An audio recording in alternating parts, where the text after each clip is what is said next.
Hallo und herzlich willkommen beim Kleintechniker-Kanal. Heute habe ich einen Liebherr-Kühlschrank, der, wenn man den zumacht, der bleibt offen oder schließt nicht richtig.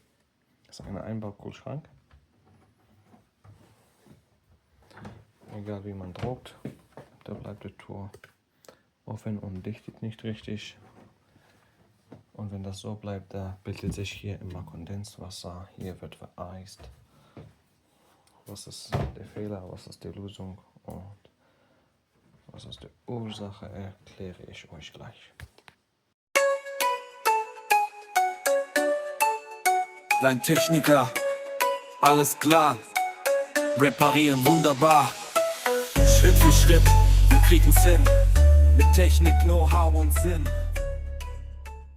So, bei einmal Kühlschränke, wenn die Tür nicht richtig zugeht, dann ist die Ursache und der Fehler liegt in die beiden Scharniere. Am meisten ist der untere Scharniere kaputt. Grund, manchmal ist die Verkleidung zu schwer und wenn man viel Sachen hier in der Tür lagert, da wird zu viel Gewicht und dann gehen die Scharniere kaputt. Was noch ein Grund sein könnte, dass die Glasregale nicht richtig auf Platz sitzen oder ein bisschen nach vorne geschoben sind oder eine Flasche oder Gegenstände in dem Gerät stehen, die die Türschließmechanismus verhindern. Deshalb macht es mal Sinn, das ganze Gerät entleeren, Regale rausnehmen und überprüfen, ob die Tür danach zugeht, bevor man mit einer Reparatur anfängt.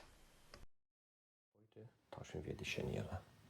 Kühlschrank ist ausgeschaltet, damit er keine Feuchtigkeit zieht während der Reparatur.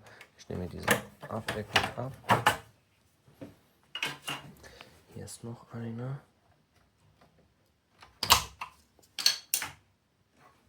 Andere Seite auch.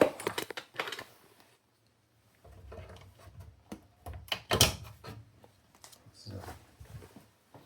Und bei anderen Kühlschränken gibt es noch hier eine Abdeckung und da auch eine Abdeckung.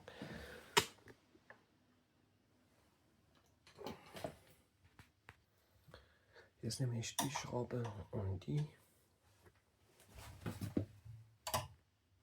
beiden hier.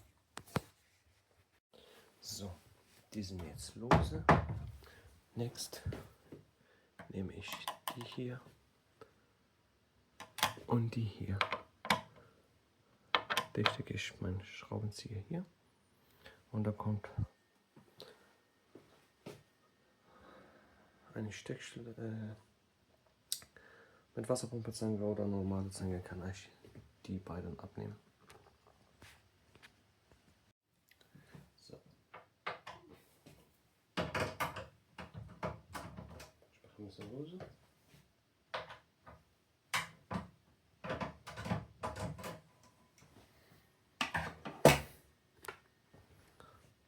So, hier habe ich den Schraubenzieher hier gesteckt, damit er fest bleibt. Weil wenn ich das drehe, es kann sein, dass der untere Schraube auch mitdreht. Und dann verliere ich die Einstellung von der Türhöhe. Ich nehme die beiden jetzt ab. Die sind jetzt locker. Beide Schrauben sind jetzt auch lose. Jetzt nehme ich die Verkleidung. Hoch lege ich an der Seite. Also der Holzverkleidung ist jetzt lose. Wenn ich hochhebe, es kann sein, dass es hier trifft, dann kann ich die aufmachen.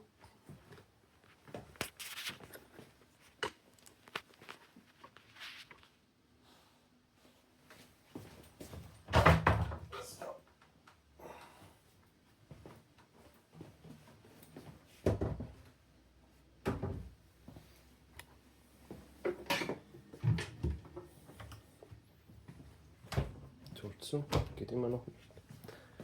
Jetzt nehme ich die ab und die beiden unten auch ab.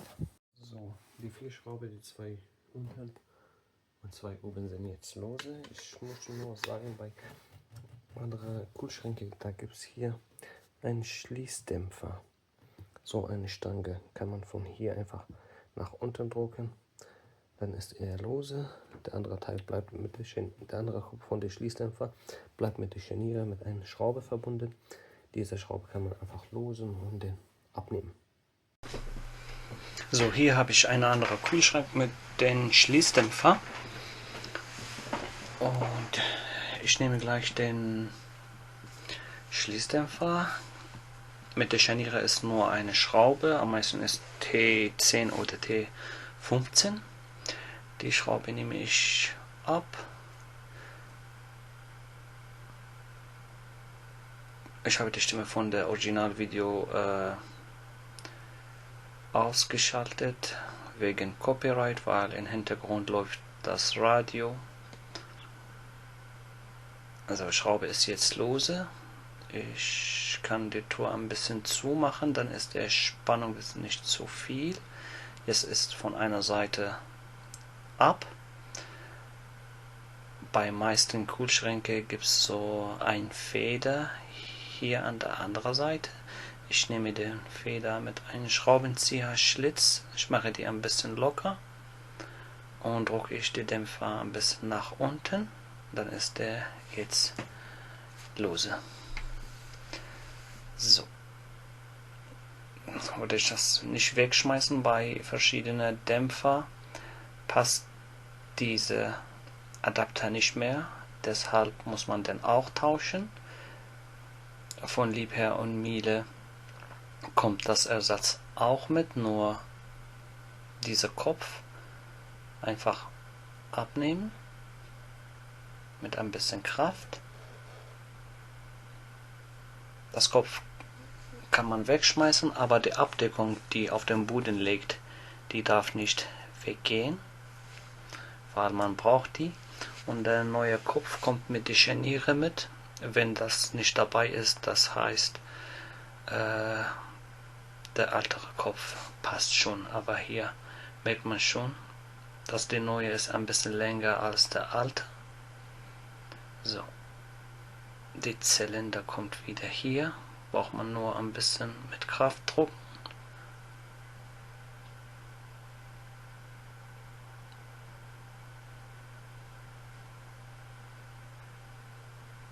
So.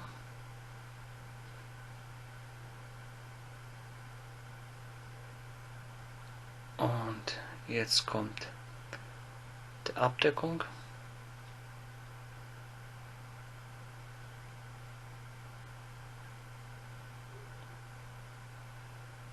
Einfach reindrücken und später kommt an der Scharniere, die wird wieder mit der Schraube verbunden. Die Tour von der Schrank komplett lose. Ich nehme den ab und einfach auch an der Seite oben.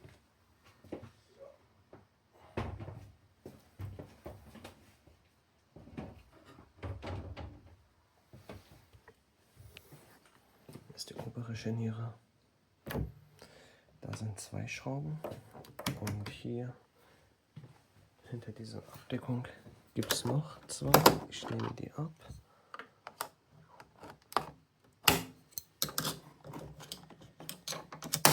So.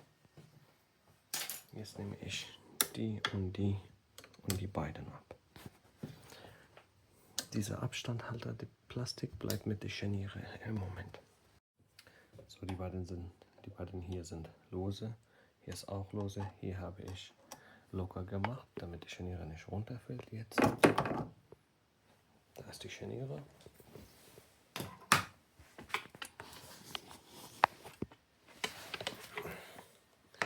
Mit der Halter.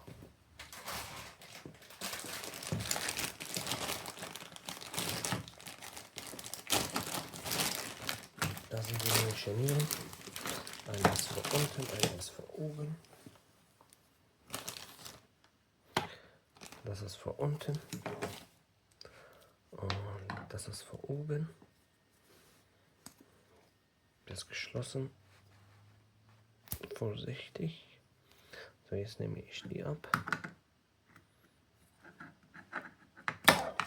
Und kommt hier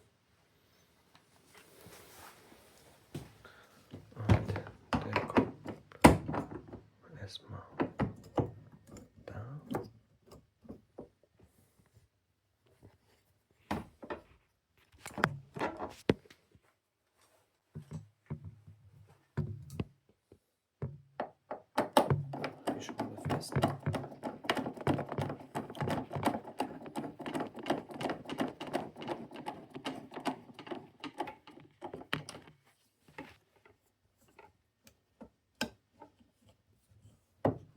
Und vielleicht mache ich die andere Schraube auch fest.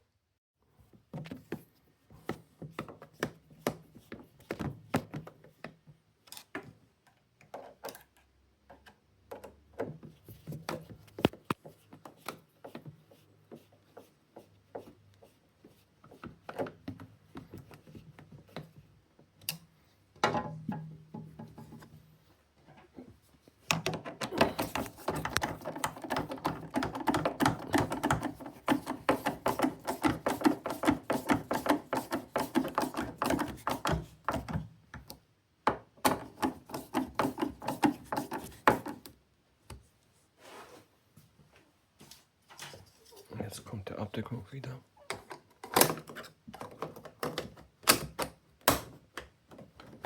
So, dann gehen wir zu der unteren Scharniere.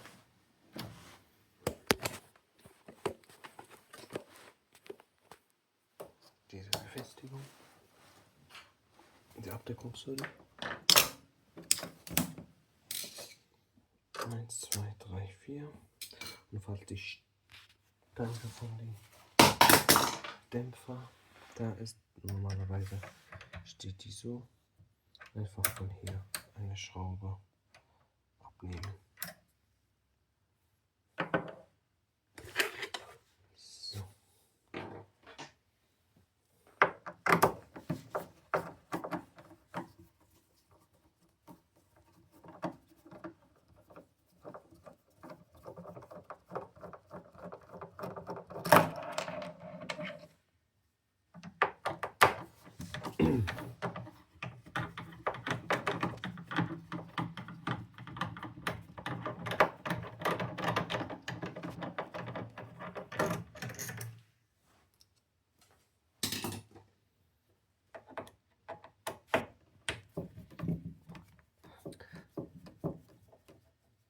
Und das passiert bei jeder Einbaukühlschrank, nicht nur von Lieb her.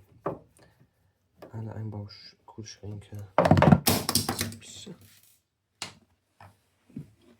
So wie gesagt, das passiert bei jeder Einbaukühlschrank, nicht nur von Lieb her, auch Siemens, Bosch etc. So. So. Der kommt ab.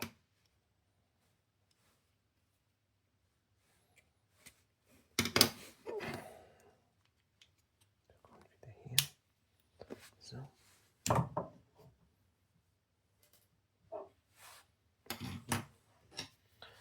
Ich mache eine Schraube erstmal ran.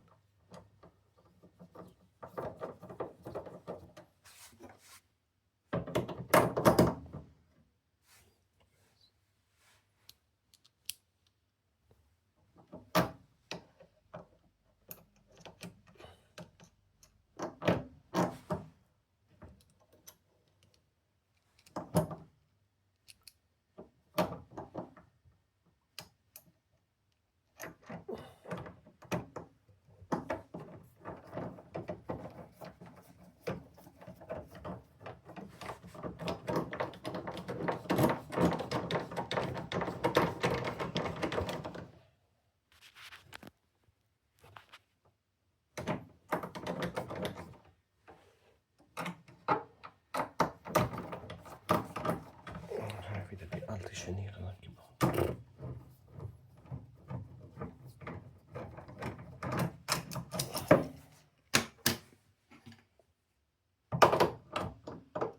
So.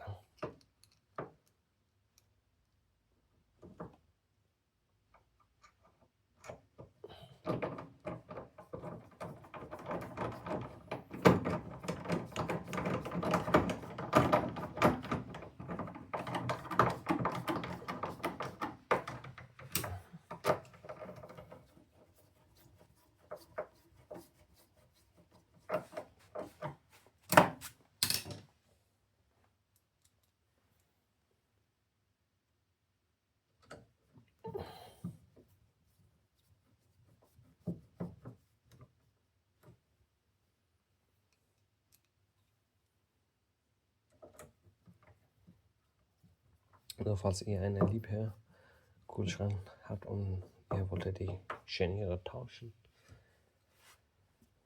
Am Ende kommt die Schließstange und wird hier montiert, aber kann sein, dass die Löcher nicht passen, also von hier, also dieser Nupsi hier kommt in diesen Loch und da wird die Schraube geschraubt, aber wie ihr seht, da passen die Löcher nicht. So, bei Liebherr neue Scharniere, da kommt immer der passende Kupplung vor der Dämpfer. Ihr müsst nur die Kupplung tauschen und wird später gehen. Also so.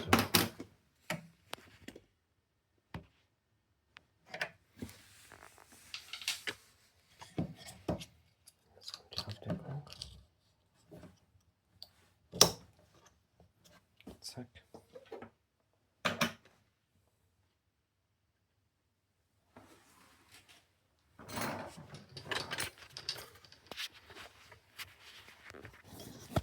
Und jetzt kommt die Tür.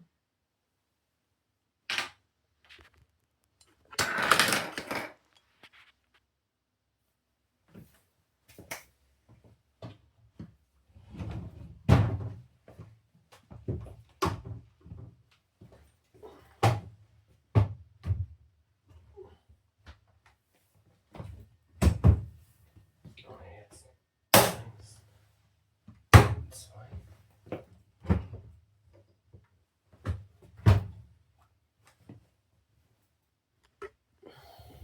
Jetzt braucht man den zweiten Mann. Erstmal die obere Scharniere mit den 2 Schrauben befestigen und dann der untere.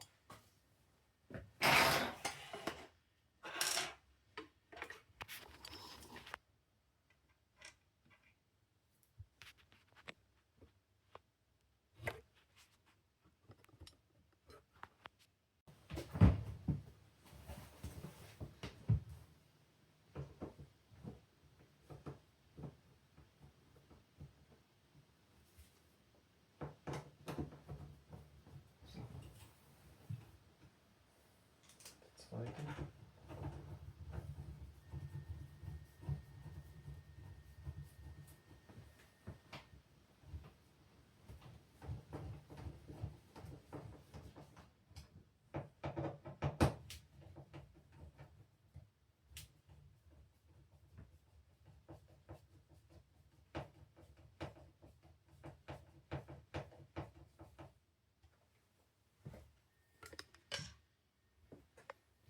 Und jetzt die beiden Dämpfer.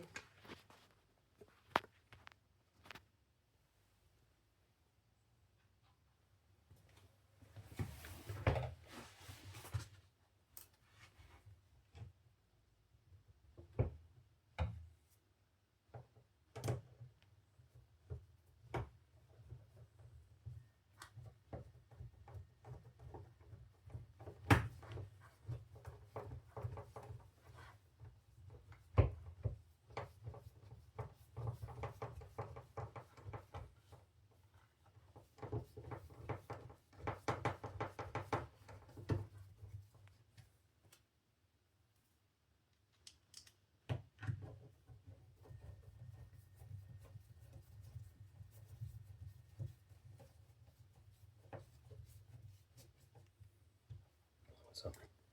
Und gleich kommt der Holzverkleidung.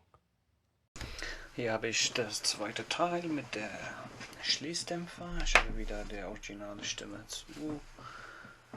zugeschaltet, wegen der Radio im Hintergrund. So, hier festhalten. Und da kommt gleich die gleiche Schraube, die kleine.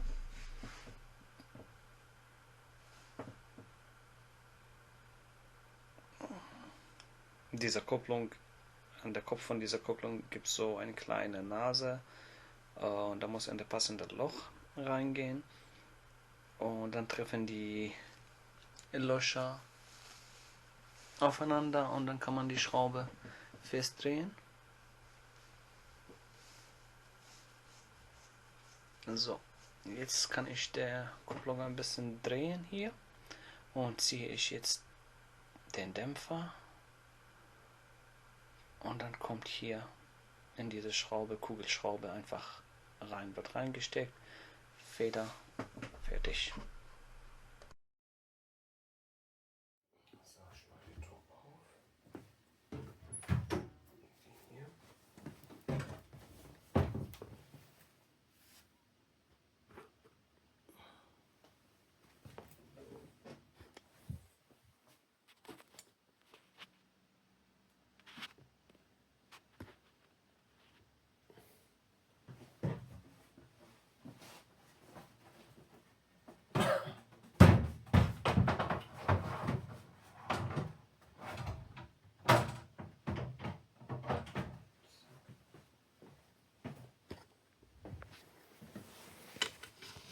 Jetzt mache ich die Schraube hier erstmal fest.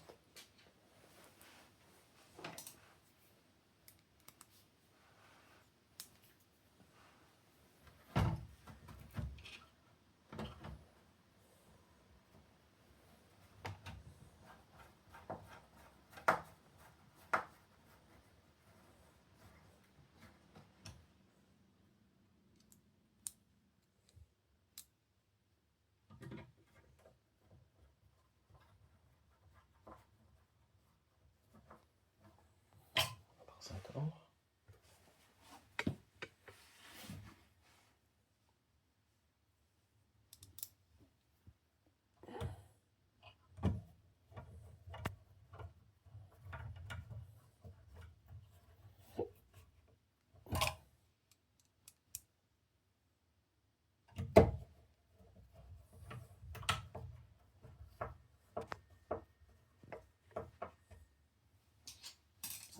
Jetzt kommen die Abdeckungen.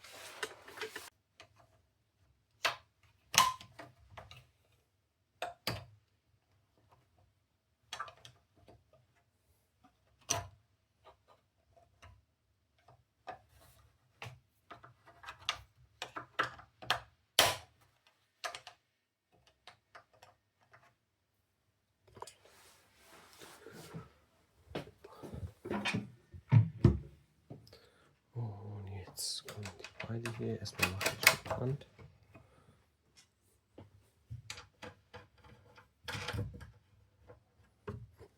Und dann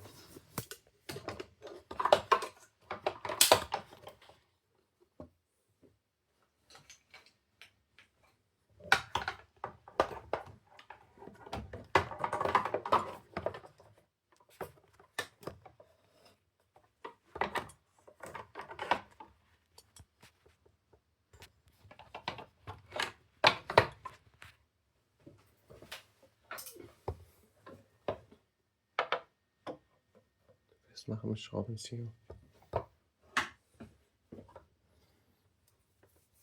Und mit einem Zwangler.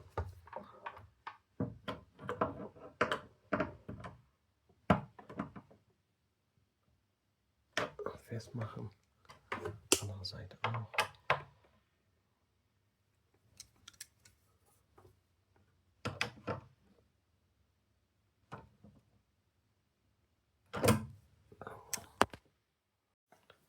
Jetzt kommt die Abdeckung wieder hier rein. So, mal gucken, ob die Tour jetzt schließt.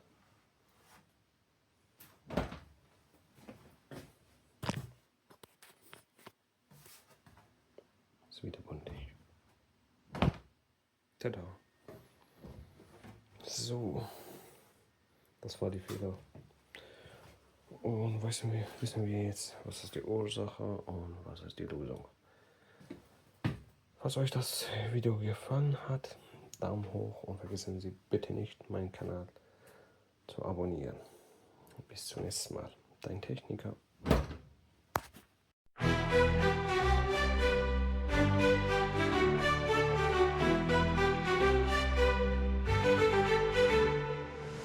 Dein Techniker, alles klar, reparieren, wunderbar. Schritt für Schritt, wir kriegen's hin, mit Technik, Know-how und Sinn.